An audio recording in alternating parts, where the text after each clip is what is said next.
नमस्कार, आवाज इंडिया में आप सभी का स्वागत है। मैं हूं सीमा और नजर डाल लेते हैं दिन भर की टॉप 20 खबरों पर। वेनेजुएला में लोकतंत्र की स्थापना के लिए संघर्ष कर रही मारिया कोरिना मचादो ने भारत को एक महान लोकतांत्रिक देश बताया। उन्होंने प्रधानमंत्री नरेंद्र मोदी को वेनेजुएला आने का निमंत्रण देने की इच्छा जताई। मारिया ने 2024 के राष्ट्रपति चुनावों में धांधली का आरोप मादुरो सरकार पर लगाया। उन्होंने ट्रंप को लोकतंत्र की लड़ाई में मुख्य सहयोगी बताया। उन्होंने भारत से वेनेजुएला के लोगों के अधिकारों के लिए आवाज उठाने का आग्रह भी किया।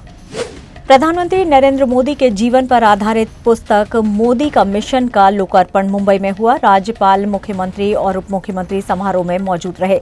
लेखक वर्गीस देसाई ने इसे राष्ट्रीय पुनर्जागरण का विचार बताया। पुस्तक में अनुच्छेद 370, जीएसटी और अर्थव्यवस्था पर पीएम मोदी के निर्णयों का विश्लेषण है। मुख्यमंत्री विष्णुदेव साय ने प्रधानमंत्री नरेंद्र मोदी के छत्तीसगढ़ दौरे की तैयारियों का जायजा लिया। उन्होंने नवा रायपुर में विभिन्न कार्यक्रमों स्थलों का निरीक्षण भी किया। अधिकारियों को समय सीमा के भीतर सभी कार्य पूरे करने के निर्देश जारी कर दिए हैं। मुख्यमंत्री ने कहा है कि प्रधानमंत्री का आगमन राज्य के लिए गौरव का अवसर है।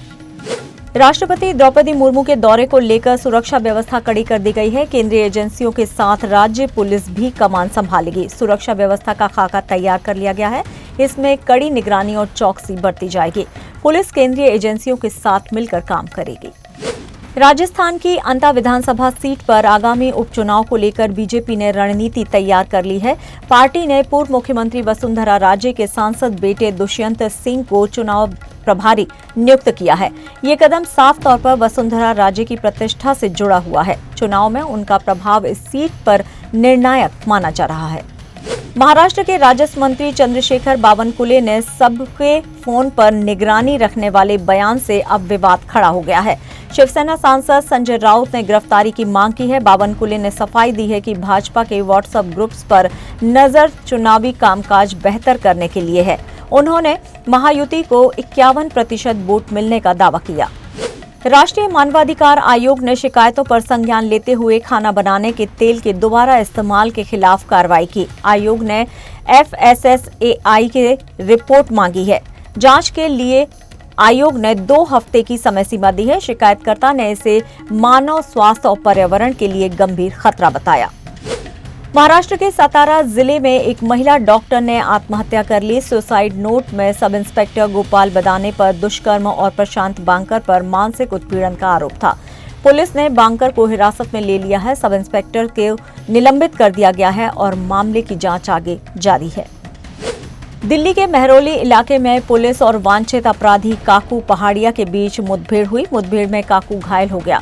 जवाबी फायरिंग में 2 पुलिसकर्मी की बुलेट प्रूफ जैकेट में गोली लगी। एक कांस्टेबल के हाथ में चोट आई है। आरोपी मौके से भागने की कोशिश कर रहा था। उत्तर प्रदेश के अलीगढ़ में ग्रामीणों के बीच तनाव उत्पन्न हुआ। अराजक तत्वों ने मंदिर की दीवार पर आई लव मोहम्मद का स्लोगन लिखा। सूचना मिलते ही पुलिस मौके पर पहुंची। पुलिस ने स्लोगन मिटाकर दीवार साफ करवा दी है। आरोपियों की पहचान के लिए सीसीटीवी फुटेज अब जांच किए जा रहे हैं। छठ पूजा के दौरान ट्रेनों में यात्रियों की भारी भीड़ उमड़ पड़ी है। राज्य रानी और इंटरसिटी गाड़ियां खचाखच भर रही हैं। यात्रियों को खिड़कियों और दरवाजों पर लटक कर यात्रा करनी पड़ रही है। यात्रियों को काफी मुश्किलों का सामना करना पड़ रहा है। आज फिर IRCTC की वेबसाइट डाउन हुई। टिकट बुक करने वाले हजारों उपयोगकर्ता परेशान हुए। वेबसाइट पर साइट अभी पहुंच से बाहर है संदेश दिखाई दे रहा था। दिवाली से पहले भी ऐसी समस्या आई थी। तत्काल टिकट बुकिंग में काफी दिक्कतें पेश आईं। बीजेपी जिले के उसूर थाना क्षेत्र में माओवादियों ने 2 ग्रामीणों की हत्या कर दी है। मृतकों की पहचान रवि कट्टम और तिरुपति सोडी के रूप में हुई है। पुलिस ने इलाके में सर्चिंग अभियान शुरू कर दिया है। घटना के बाद क्षेत्र में दहशत फैल गई है। अब सुरक्षा बढ़ा दी गई। उड़ीसा और बंगाल में चक्रवात का खतरा मंडरा रहा है। बंगाल की खाड़ी में बन रहे निम्न दबाव के कारण 27 अक्टूबर से उड़ीसा में भारी बारिश की संभावना है। चक्रवात का सीधा असर उड़ीसा पर नहीं होगा। राज्य में तेज हवाओं और भारी बारिश की संभावना जताई गई है। मौसम विभाग ने मछुआरों को समुद्र से दूर रहने की सलाह दी है। CIA के पूर्व अधिकारी जॉन किरियाको ने दावा किया है कि परवेज मुशर्रफ ने परमाणु हथियारों का नियंत्रण अमेरिका को सौंप दिया था। उन्होंने कहा है कि अमेरिका ने मुशर्रफ को खरीद लिया था। पाकिस्तान भ्रष्टाचार में डूबा हुआ था। किरियाको ने पाकिस्तान की राजनीतिक अस्थिरता पर चिंता जताई। इटली में 2020 से कैथोलिक पादरियों पर लगभग 4,400 लोगों के यौन शोषण का आरोप लगा है। पीड़ितों के समूह रेटे ल अबूसो ने यह दावा किया है। आंकड़ा पीड़ितों और मीडिया रिपोर्टों पर आधारित है। इतालवी बिशप सम्मेलन ने कोई टिप्पणी नहीं की है। नए पोप लियो ने बिशपों को ऐसे आरोप छिपाने से मना किया। अमेरिका और कोलंबिया के बीच ड्रग तस्करी को लेकर विवाद गहरा गया है। अमेरिकी प्रशासन द्वारा कोलंबियाई नौकाओं पर कार्रवाई की जा रही है। कोलंबिया के राष्ट्रपति पेट्रो ने अमेरिका की आलोचना की। पेट्रो ने अमेरिका पर न्यायिक हत्याओं का आरोप लगाया है। ट्रंप ने कोलंबिया को दी जाने वाली सहायता राशि रोकने की धमकी दी है। एड गुरु पीयूष पांडे के निधन के बाद उनकी भांजी इशिता अरुण ने उन्हें भावुक पोस्ट में याद किया। इशिता ने लिखा, उन्होंने सिर्फ पंक्तियां नहीं लिखी बल्कि पूरे देश की बोली बदल दी। उन्होंने दशकों की संस्कृति, यादें और हास्य को संजोया।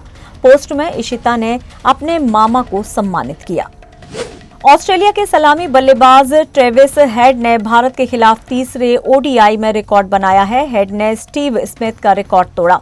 उन्होंने 50 ओवर के फॉर्मेट में सबसे ज्यादा तेज 3,000 रन पूरे किए। सिडनी में 29 रन की पारी खेलते हुए रिकॉर्ड बनाया। हेड के नाम अब 79 ओडीआई में 3,700 रन दर्ज है।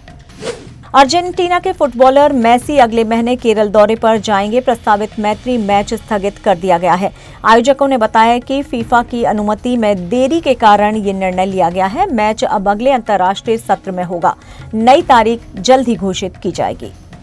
और फिलहाल टॉप 20 खबरों में इतना ही, लेकिन आप देखते रहिए आवाज इंडिया। नमस्कार।